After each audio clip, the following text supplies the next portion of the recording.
Hey guys, it's Pastor Bruce. We're in Romans chapter 2 today, which deals with self-righteousness and religion. This is generally directed at Israel, but it's applicable to church people just as much. Paul explains early on that when we're tempted to judge others, we need to realize that apart from Jesus Christ, our default state is sin, and that only God operates from a position of absolute holiness. Israel was to be a light to the world, but instead of doing that, Israel shunned the rest of the world, turned in toward itself, and then lobbed hate-filled grenades out, looking down their nose at the other people and calling them dogs and such names as that. And the church can fall into that same trap as well, to become self-righteous and to be exclusionary to the rest of the world.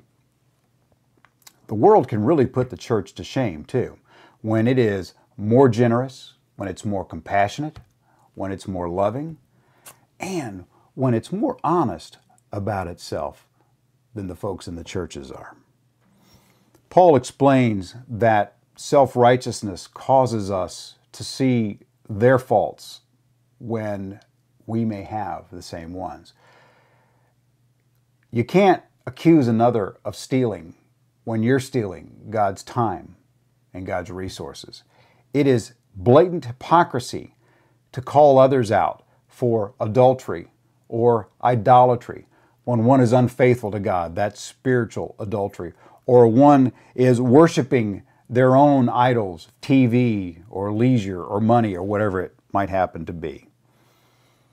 Religious people, self-righteous people, hurt the cause of Christ in the same way that Israel hurt God's name among the Gentiles. It says that in verse 24, the name of God is blasphemed among the Gentiles because of you. Circumcision did not make someone Jewish. The circumcision was a symbol that was supposed to represent a circumcised heart, a surrendered heart, a heart that loved God. In the same way, for believers, it's not about going to church and praying and reading the Bible and giving. You should do all those things, but you don't do those things to be a Christian. You allow Jesus to be the Lord of your life, to transform you, for the Holy Spirit to fill you. And then as He does that, then He works through you. And what people see is not you doing the work, but Him doing the work through you. God bless you as you go.